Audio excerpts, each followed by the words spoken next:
Good morning, everyone. Myself, E. Bharti. I'm a microbiologist. Today, I want to discuss you about a topic that is cellular respiration.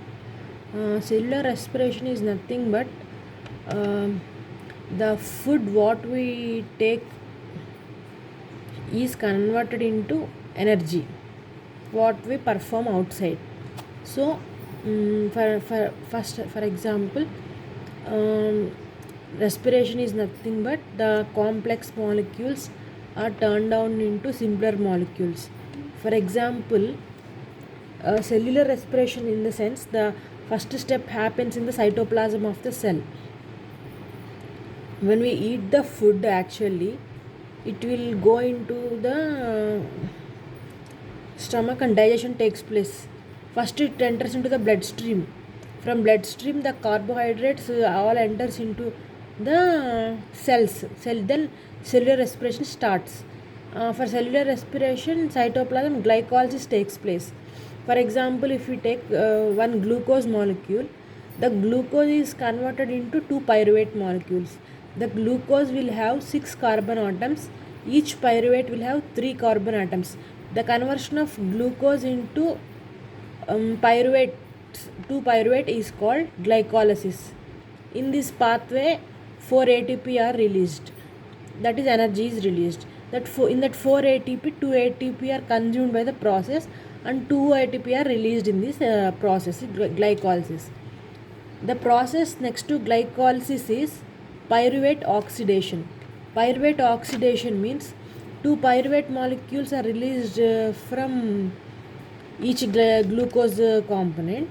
The carbon dioxide is released from that, and the pyruvate oxidation takes place. So after pyruvate oxidation, the 2-acetyl CoA is formed. 2-acetyl CoA is nothing but it is having 2 carbon atoms. The 2-acetyl CoA carbon atoms now enters into the mitochondria.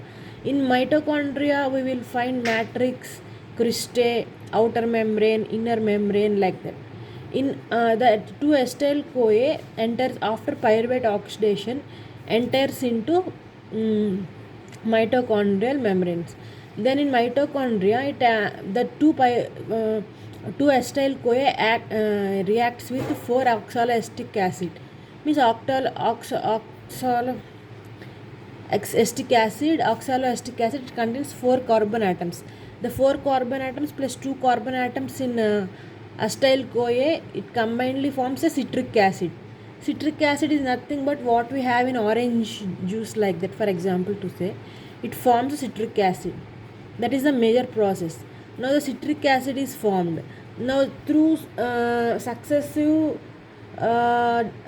reductions and everything, the citric acid is again 6 atoms citric acid is again converted into 4 carbon atoms oxaloacetic acid.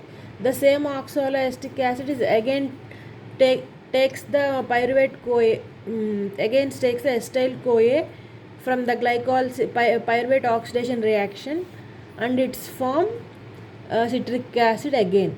The main theme is the 2 carbons acetyl CoA reacts with 4 carbon atoms oxaloacetic acid and forms citric acid. This is a cyclic process and process continues. So in this we observe a lot. NADH is converted into NADH 3 times, and one GTP is converted into GDP is converted to G2P 1 times. Like this, energy is released in this process. So after citric acid, in that process we got one carbon dioxide is released, and we got NADH, FADH2, ATP, like this high energy compounds are produced. Then these compounds next enters into the electron transport chain. Electron transport chain is nothing but accepting the electrons. These electrons which are released from FADH to NADH, these are entered into the electron transport chain. In electron transport chain, what happens? First, the FADH is converted into FADH, and NADH is converted into NADH, and lots of electrons and protons will be high energy. Hydrogen is nothing but it contains electron and one proton. One electron and one proton is nothing but containing of an hydrogen atom. So the hydrogen molecules enters to the different proteins like ubiquinone, cytochrome B1A, cytochrome 1, 2, 3, and ATP synthase, like these proteins. And at last this chain accepts the electrons, and at last what is formed is H2O is formed, water molecule is formed. And this is nothing but continuous chain process of electrons takes place, and FADH is converted into FADH plus, and H plus is released, and FADH2 is converted into FADH, and H plus is released. This H plus atoms all together comes into ATPase, and ATP is converted into ATP by ATP synthase. And the now what is formed in the last is one water molecule is formed, H2O is formed. And this is nothing but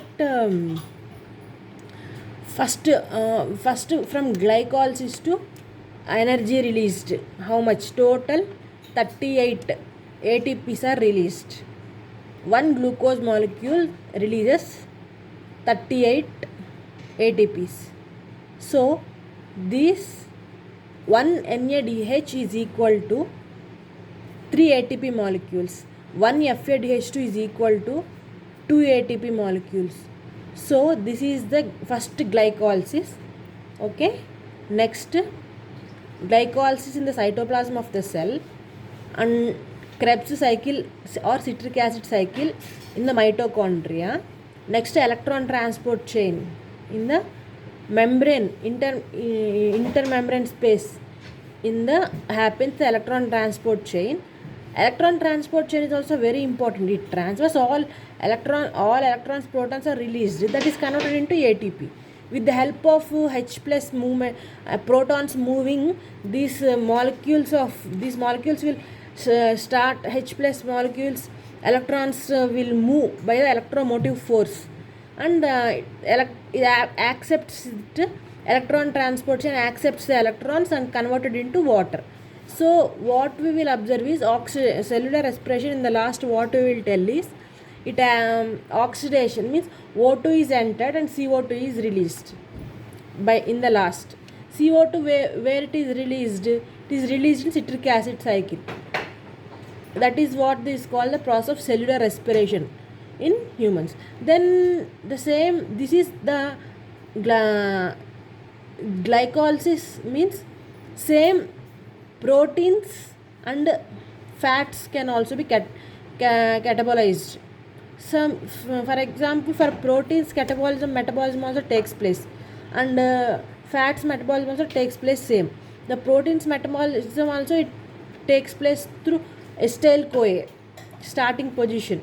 The proteins goes to the acetyl-CoA and the process proceeds, and it forms into amino acids and everything, amino acids and building blocks like that.